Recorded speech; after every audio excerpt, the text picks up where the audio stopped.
Hello besties, what's up and welcome back to another video. There we go, it's not a vlog, it's a video. Okay, so in case you just clicked on this video per chance and you're not sure what we are talking about today, I'm going to give you my February wrap up, because apparently February was a month I snorted books. I read 14 I believe in total, so we're going to go through some of them. I'm going to explain to you what they are, give a general premise, and then I'm going to give you my thoughts and feelings about it. So I'm going to first mention my 3 favorites of the month, and then I'll be moving on to the others. Now, the ones I enjoyed but have maybe not captured my attention as much to become my favorites. Okay, with that being said, welcome to the video. I hope you guys stick around, and yeah, please remember to like and subscribe if you enjoyed this type of content, and let's just jump right into the video.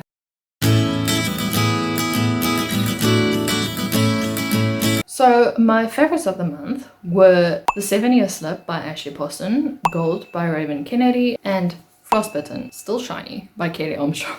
I'm gonna stop calling it Frostbitten, Still Shiny. The first book, The Sevene Slip by Ashley Poston, is about Clementine and how she moves into her late aunt's apartment. It's apparently a magical apartment. Clementine never believes it. Like she always thought, you know, that is just how her quirky aunt is, and unfortunately when her aunt passes away, she puts her full divided attention into her work, and she is not welcoming love whatsoever. She doesn't want to open that door.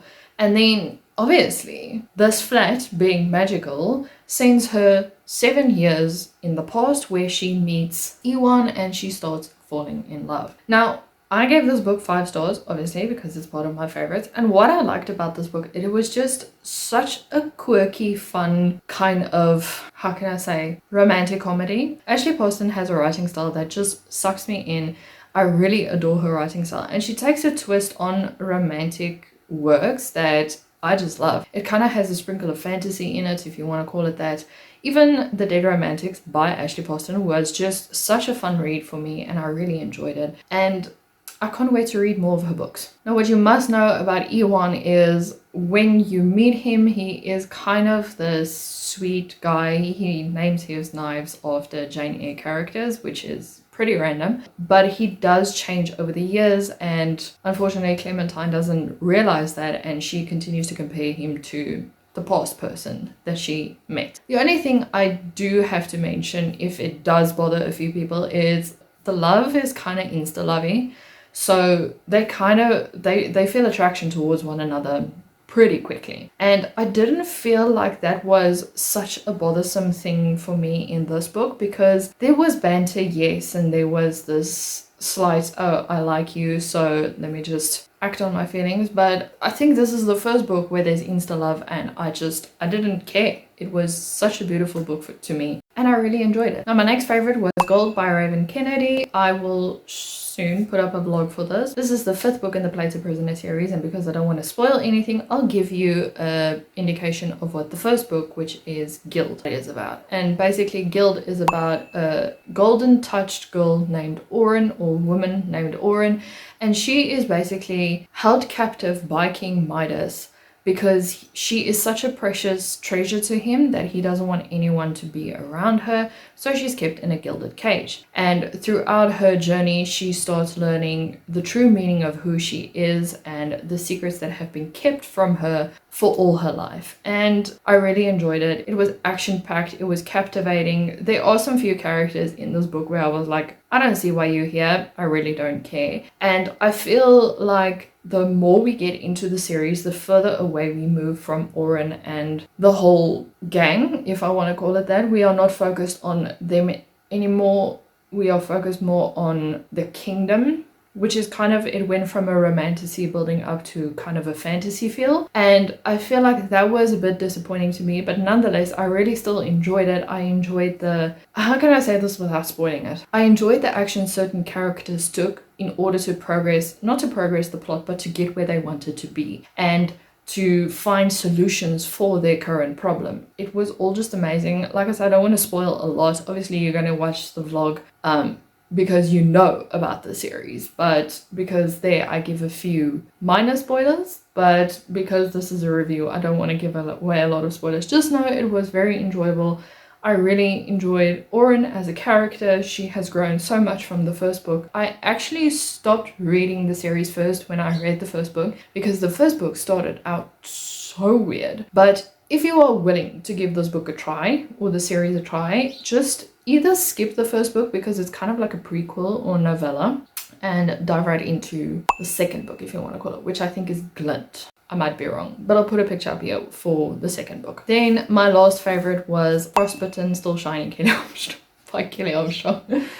I think I'm very funny, okay? If you are not subscribed and this is your first time, I am so sorry. If you have been subscribed for years, to those of you, I thank you.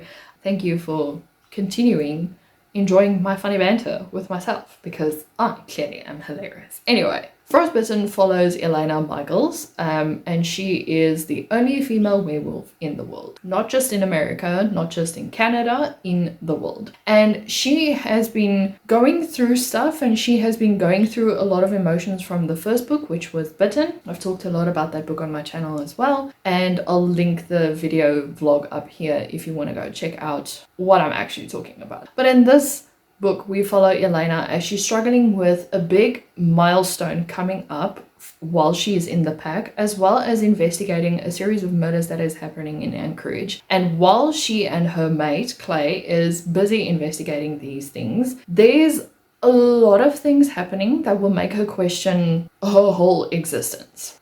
I really love this book as a whole. There's no point in time where I was like, I don't want to read this, I don't want to sit and read this. I happily left all the other books that I was supposed to read this book because I just couldn't put it down. Kelly Armstrong has this way of gripping you into a story and she doesn't let go until the last page. And when the last page strikes, you're like, I need the following one. So yeah, luckily this isn't the end of the series. We still have 3 more books to go and a few novellas, so I'm quite excited to delve into those.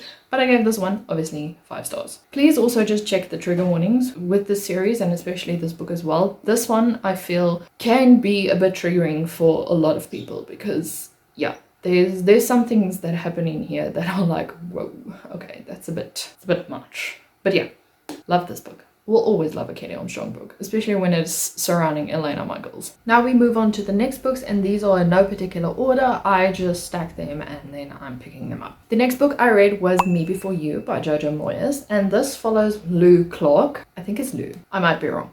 But anyway, so we follow Lou Clark, and she has just lost her, I won't say her dream job, but a job that is keeping her and her family afloat. This whole family is down in the dumps because A, her father also lost his job. Her mother is, I think, a housewife. I'm not sure about that. It's never really specified what mom does. Her grandfather from her mom's side also lives in this house after suffering from dementia. Her sister also lives with them. Granted, she's not working, and it's also her sister's son that lives with them.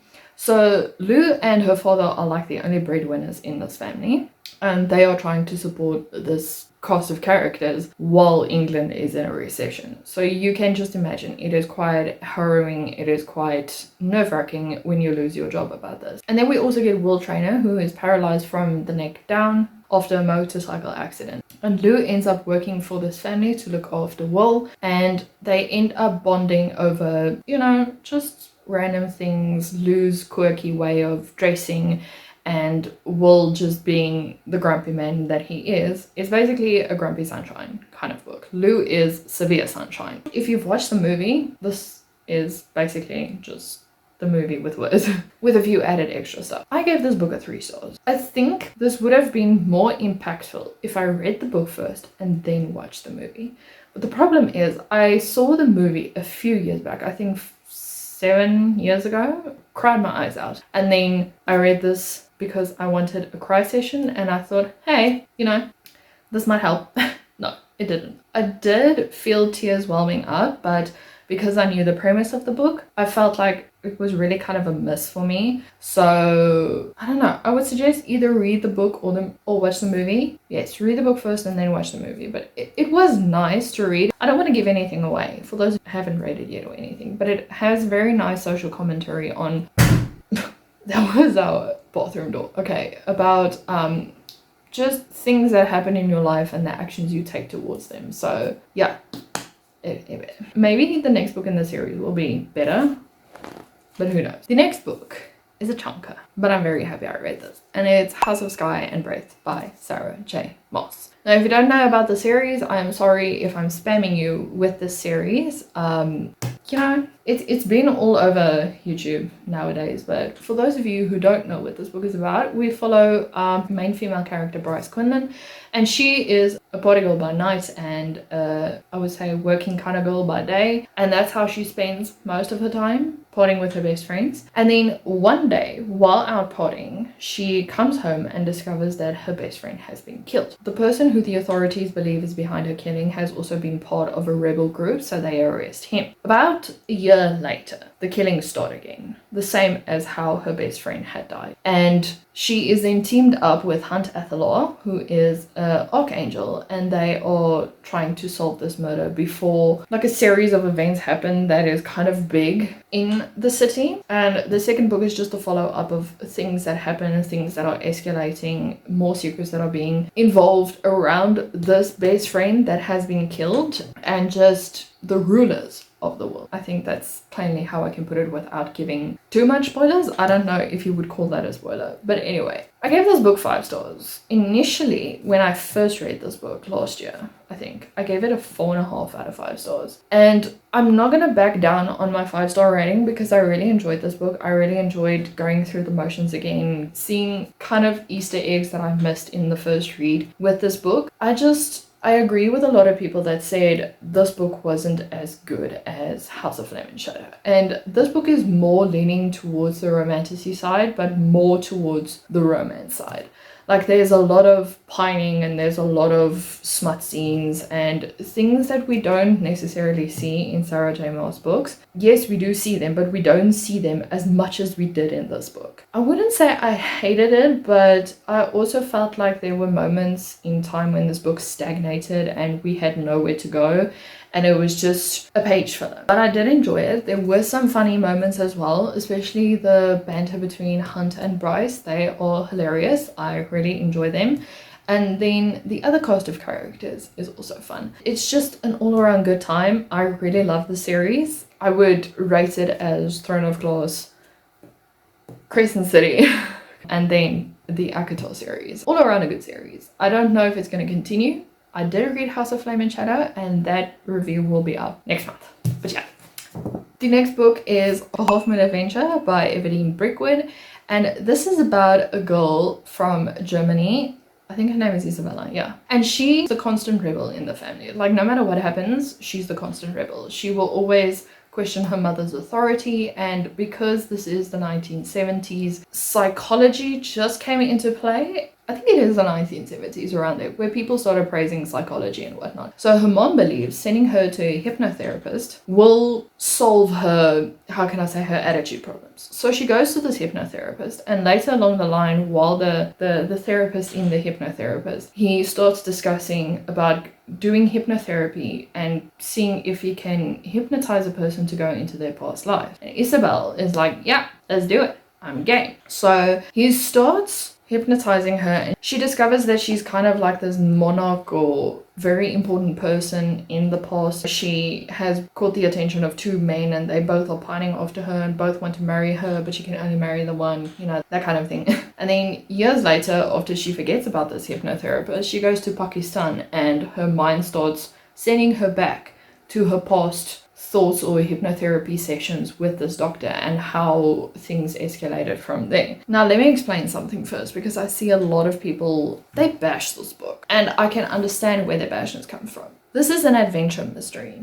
It is not a romance novel of any sort, and you can clearly see it by the fact that Isabel constantly is like, I'm not into relationships right now. I want to enjoy my life. So she's like a globetrotter in this whole book. She goes everywhere and anywhere she wants to go. She does get a bit of flack from her family because she's a woman and things happen, and her mom is very, what will the people say kind of person, and what will your family say? And Isabel's just like, you tell them things anyway, so just tell them a lie. I don't know. Anyway, so that is the downside of this book, is it's not a romance. Even though the blurb kind of hints towards a romance, there is none. What this is, it's kind of a study of going into people's past, and it kind of gives me the impression of books that we used to read, I'm calling the 1997 babies out. Those of us in South Africa who used to read these kind of books, in Afrikaans we had a book called My Naam is Eris or something like that. This is the vibe it gives. It gives me like severe high school novel vibes. Like it's a character study, it's a case study, it's a study about whatever's happening in this book. It's not about the romance, it's about what the people do throughout their lives. I gave this book a 4-star because not only could I not put this book down, there were points in time where I really enjoyed this book. I enjoyed the fact that there was no romance. I enjoyed the fact that you go on this adventure with Isabel and there are things happening with her that are hair-raising, things that are happening that are funny, and just the sense that, you know, she goes about her day and she doesn't care what other people think. And I also need to mention that the dialogue here is very choppy at times. Like there are some times when if you read this, you're gonna be like, what? Why is there a dialogue prompt here anyway? But I did enjoy this. Like I really enjoyed the thought process that it evoked in me. Let's be clear for a second, I didn't like these kind of books in high school, not at all. But since studying English, I kind of have a liking towards things that make me think of school. I miss school. Let's just put it like I miss the university, I miss studying, and I might be bonked on the head for saying that, but yeah, it's all around, I won't say a good time, but an enjoyable time. There we go. The next book is The Intervention by Stav Demetriades, and this is basically about doomsday approaching Earth, and with the resources we have now, how will Earth combat this doomsday approach? I enjoyed this book real. It really is a social commentary on climate change, on the things that we do to our planet and how it affects the future generations. And I think that is basically the review I can sum up. There are, however, parts in this book that, and I also did mention this in my review, it's basically a minister standing in front of a podium and giving a full-out media briefing of the plans set ahead for saving the world. And I found that quite boring, mainly because I'm a journalist. I sit with media briefings the whole day, every day. So when I saw this, I was bored out of my brain because I don't want to know how many solar panels you're going to put on each roof of a person's house so that you can ensure that there is more green energy than there is fossil energy, that kind of thing. But I did enjoy like there were a few characters that were personalized in this book, so they got a little bit of a background character arc kind of thing, which was enjoyable. And the end of this book was also, I didn't see it coming. There were 3 things that humanity has to sort out, otherwise the world ends in 10 years. That is basically what this book is about. And the first one is to reduce the population on Earth by 2.5 billion. And this becomes a global issue because what the hell are the people going to do? Who's going to kill who? What's going to happen? The second one is to reduce carbon emissions to the levels of 1980. And this can be done. I'm not going to make this a whole social commentary show, but I would love to do like a deep dive into this book. Anyway, and then the third one is reforest the planet to the levels of the 1950s. This was a pretty amazing read. If you really like social commentary on climate change at this moment, I would really implore you to check this out. It is very intriguing and very scary to read. And I like the author's note at the end here where it says, if we cannot sacrifice for our children, perhaps we are a doomed planet. And I was like, okay. Make me think of stuff that I haven't thought about in a long while. But 4.5 out of 5 stars. Really enjoyed this one. Then the last physical book that I read was Vampire Academy by Michelle Mead, and this follows a guardian for a live vampire, if you want to call it that. I'm sorry, that's very shiny. It's basically how she is trying to save this vampire who's called Lissa because she has secret powers that are questionable for the Moroi, and the Moroi are basically the alive vampires. Then you get the dead vampires, who are Strigoi, who kill the alive vampires for sustenance and for continuation of life, you know, that kind of thing. And we basically just follow Rose and Lissa, how they go about their times in the academy after being brought back after escaping. I hope that made sense. And how they go throughout their day-to-day life while Lissa is being threatened. So I gave this book 4.5 out of 5 stars. I really enjoyed Rose's character. She was straightforward as hell, you know, there was no chill with her. She was very brash in this book, but it was enjoyable to see. She was very protective of Alyssa, and I enjoyed the part where she had this banter with this girl called Mia or Maya, and it was hilarious. The ending was quite interesting. You can read this book on its own. There's no indication that, you know, the series continues, but alas, there's like 6 books of this. What I can say about this book is you are just thrown in the deep end. Like, you're supposed to know what a Moroi and a Strigoi is. Like, you're supposed to know what a Damphir is. Hello? Help us out a bit. I only figured out like 2-3 chapters in what Rose was actually talking about, and I was like, oh, okay, cool. Thanks for the heads up. So I think it would be helpful if you go into this book with a bit of knowledge, but it's also Rochelle Mead's kind of like issue, because she was supposed to tackle what is who in the zoo in this book in the beginning and not dump it on us in the second book. That's all I have to say about this one. Then the first ebook I read was more of a graphic novel than an ebook, but it was on Webtoons, and it's Heartstopper Volume 5. And this is about Charlie, who falls in love with Nick, who's kind of like this big guy, rugby player, you know, that kind of thing. And it's quite difficult for Charlie to fall in love with him, because Charlie is out to the school, but nobody knows if Nick is gay or bi or whatever. So yeah, it's just basically a love story following Nick and Charlie through them realizing who they are and accepting who they are, basically, and making their family accept who they are. And it is a 5-part series so far. I believe there's going to be 6 books, but I can say that some of these topics are very deep, like severely deep. You're going to go, oh. Okay. I did enjoy it. I really enjoyed these graphics. I read the first 4 volumes last year in one sitting, basically, and I gave them all a 4.5 out of 5 stars. But this one, I think I just really enjoyed it, because Charlie and Nick's love for each other are just, they're so nice. There's no toxicity around it. They are just going through the motions, and they're so supportive of one another. Their friends are so supportive of one another, and their families as well. Well, some of the family members, but most of the family members are very supportive of things that are happening in their lives, and they encourage them to go for their goals and things. And it's encouraging to see that type of growth or that type of characteristics within people. And yeah, just overall, really enjoyed it. The next book was The Atlas Complex by Olivia Blake, and because this is the 3rd book in a series, I'm going to explain to you the Atlas 6. The Atlas 6 follows 6 mediums, or if you want to call them magicians, people who work with magic. I don't know, I just did this. And they are drafted to take part in the Alexandrian Society. And that basically means that for the year they will contest for spaces in the Alexandrian Society.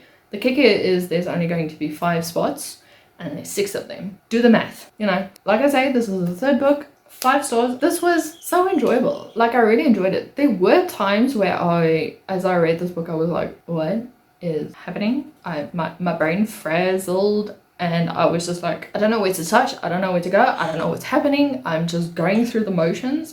Especially if you've read this book, the part where Tristan has like 20,000 scenarios in his chapter, and I'm like, what is happening here? I was really debating on what to give this book, because even though it was impactful, I was like, I have no thoughts. I have just vibes. And reading Olivia Blake's acknowledgements was like, oh yeah, I can see that. You know, there's things she's discussing in this book that really hit, like, they come and they go, knock your socks off. And I really could see the talent that she put into these books, and the way things are described, that just, it packs a punch. Okay, and it was an enjoyable read. In the end, I gave it 5 stars, so you know, make of that what you will. And then I read by Emily Henry. I have to say that this is my first Emily Henry book, and this is about a couple who broke up